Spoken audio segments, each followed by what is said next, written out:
my book and wax friends. I'm Amber. Welcome to my channel and to another book tag. Today is all about March Madness because we are in the middle of March Madness, which is, if you aren't familiar with, it is the NCAA's college basketball tournament that is happening. It always happens in March into April. And so this is a fun book tag that kind of goes along with the tournament. So let's jump into it. I first found this tag from the channel Andy Reid. So I will leave her channel down below for you guys. And she said she got it from a book blog, wordsaboutwords.com. So you can go check that out. And of course, feel free to do this tag too if you would like. They're always so fun to do. Okay, so question number 1 is Selection Sunday. What upcoming release are you looking forward to? So if you watched my most anticipated video for the books coming out in April, this is a repeat, but I have to say The Geographer's Map to Romance by India Holton, which is the second book in the Love's Academics. I can't remember the exact title of the series. It's the second book in the series. I adored the first book last year when I read it, and that was the Ornithologist Field Guide to Romance, right? Oh no, To Love. I always get the two mixed up. To Love. And so I'm absolutely anticipating loving the second book that comes out next month. So that is my answer for question number 1. Okay, question number 2 is Sweet 16. What is who is a teen protagonist that you love? There are a lot of teen protagonists, so it was kind of a difficult one for me to narrow down, but one that always comes to mind for me is Hermione Granger in the Harry Potter series. So this is Hermione on this.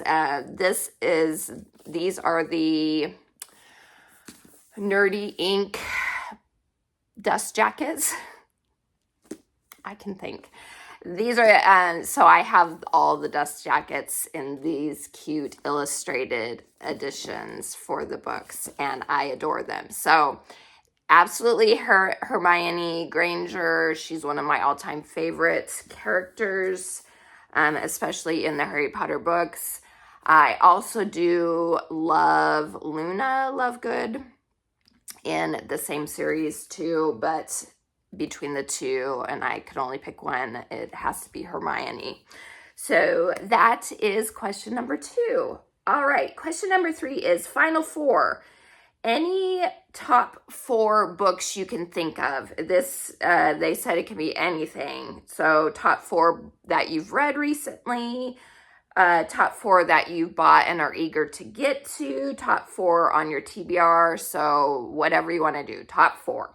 So I went ahead and do top 4 of ones that I've read recently, and those have to be Beg, Borrow, and Steal by Sarah Adams, which was one of my favorites last month.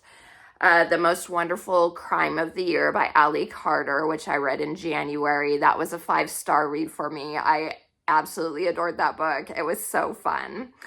Emily Wilde's Compendium of Lost Tales, which I read last month as well, and that was a 5-star read for me. That is by Heather Fawcett. Oh, and I forgot to actually have the book. So yes, the third and final book in the Emily Wilde series, 5-star read last month. And then finally, Just Like Magic, which is by Sarah Hoggle. I read that one in January, and that was almost a 5-star for me. If it hadn't had as much language as it had in it, it would have been 5-star. So those would be my top 4 recent reads. Okay, next up for question 4 is Championship Game. Name a book that has a competition or duel in it. And for that one, I chose Sunrise on the Reaping by Suzanne Collins, which is Haymitch's story in the Hunger Games saga. So it is a prequel to the Hunger Games series. It did come out this month. I haven't picked it up yet. I'm waiting for it from the library. So I'm trying not to purchase it. I'm hoping it comes in soon. I've heard such good things about it, and it's, like I said, takes place in the Hunger Games universe, so there is a competition to the death in it. Okay, question number 5 is 16 Seed. Name an underrated book or series that deserves love. For me, that had to be the Elemental trilogy by Sherry Thomas. So it is these books. The Burning Sky is book number 1, and the dust jackets are very shiny on this series. The Perilous Sea is the second book, and The Immortal Heights is the final book. This is such a fun fantasy romance. I think it's YA series. So fun, historical fantasy. So there is some like real world elements in it, but it also takes place in fantasy places as well. And it's about a kind of like a chosen one girl named Iolanthe, and she's set to destroy this evil type of thing. I don't want to spoil much, but this is definitely underrated. I do highly recommend this series. It was so fun.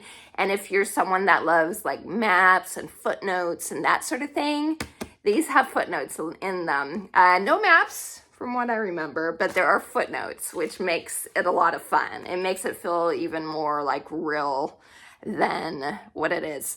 And it takes place in like the 1800s type of time period. So highly recommend the Elemental trilogy by Sherry Thomas.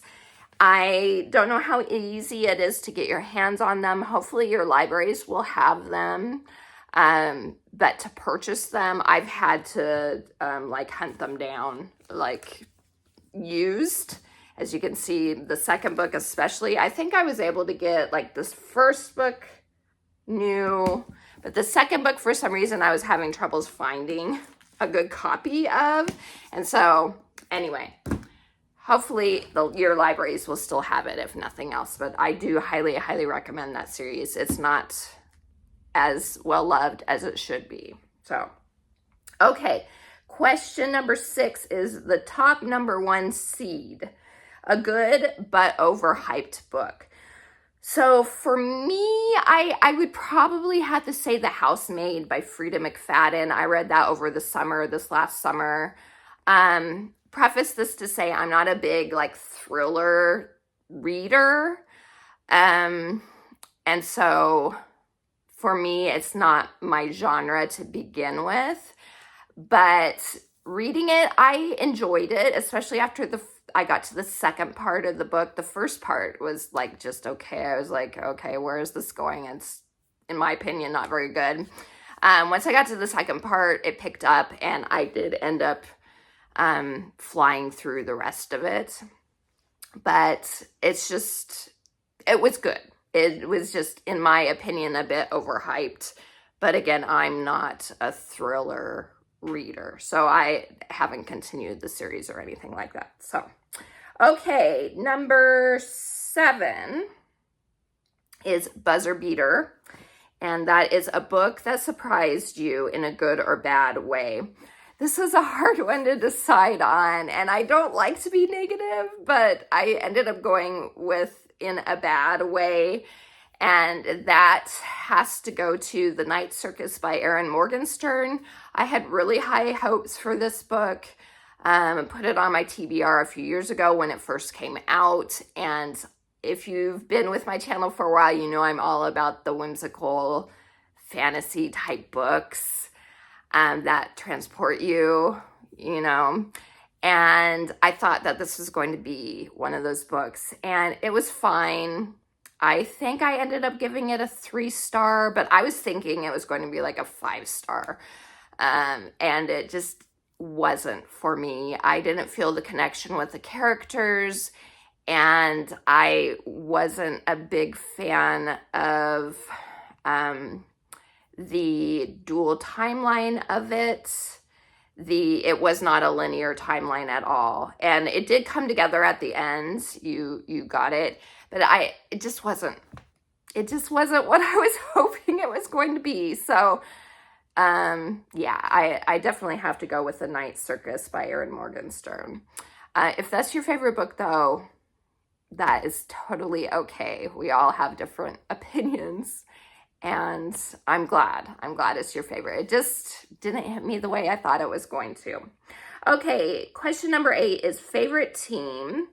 So your favorite squad in a book. Oh, and this one, I could do Harry Potter again. I was like, Harry Potter, Harry, Hermione, Ron, are always a good choice. But I decided to go with the Crows from the Six of Crows duology. So Kaz, Inej, Nina, Matthias, Jesper, etc.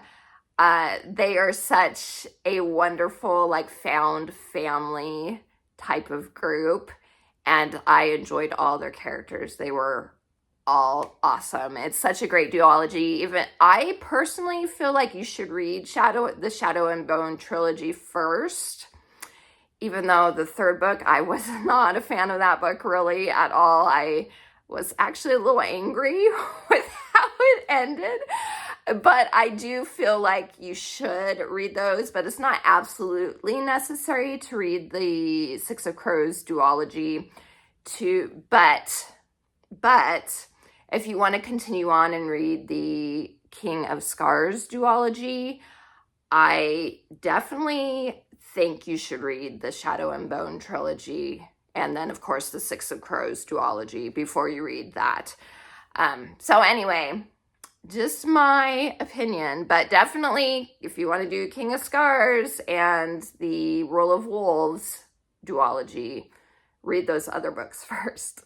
But anyway, so Six of Crows, wonderful group of characters. I love them. Okay, the next question is question 9, which is Mascot. Name a favorite animal sidekick. Okay. I really enjoyed Kaz. I think his name was Kaz too, actually. Was it Kaz? I don't know. I'll put it down below if I'm right or not. From the spell shop, and he was like a sentient spider plant. But even more than him, even though I did love him, I will have to say that I adored the dragons Tarn and Andarna from the Fourth Wing series. So Fourth Wing is the first book by Rebecca Yarros. I actually ended up DNFing that book just because there was a lot of content in it, but I got far enough into the book to where I got to the dragons and far enough in to where I became like emotionally attached to those dragons. I loved them. They were the best part in the book. Yeah, so even though I didn't finish the book, they are my answer to that question because I love them both so much. I loved both dragons. So yeah, that has to be my answer, Taryn and Andarna. Okay, question number 10 is Bracket Buster. Name a book that hurt you. Ooh, this is hard because I try to avoid books that I know are like going to emotionally scar me. Those aren't the type of books. I like my happily ever afters. And so that was a difficult one to figure out what one I want to put. So I ended up doing Night by Elie Wiesel, which is actually a true story. It's his memoirs on his time in Nazi Germany in the concentration camps. And so obviously very heavy, very had me wrecked for sure. So that definitely has to make the list for something that hurt me. So that is my answer for that one. Okay, and then the final question is Sports Bar, a book with a great setting. So I could have used the answer to this question in a few of my other questions too, but I talk about these books all the time. And so I was like, let me answer other things for this list. But I couldn't ignore it for this question because I absolutely adore this world, and that is the Once Upon a Broken Heart trilogy by Stephanie Garber. So the Magnificent North is where this trilogy takes place. And there's the other two books and the books again right here in those covers. I adore it. Whimsical fantasy world. It feels like you're in a fairy tale. So absolutely 100% had to be my answer for this question. So highly, again, I know I talk about this series all the time. Highly recommend reading this series. I first say read the Caraval trilogy first, but the author said that you don't absolutely have to. And I guess, yeah, technically you don't absolutely have to read Caraval first. But I personally think to get more of an idea of characters in the world and all that you should. But love this series so much. Okay, so that's it, you guys. So that is my March Madness book tag. I tag you if you want to do it. It's fun. I enjoy the book tags. They're a lot of fun to do. So yeah, do you watch March Madness? Do you have a team that you're rooting for? And all that good stuff. Let me know if you decide to do this tag. Let me know that down below too. And until next time, you guys, I appreciate all of you. I hope you have a wonderful rest of your day, and I will talk to you again soon. TTFN, ta-ta for now.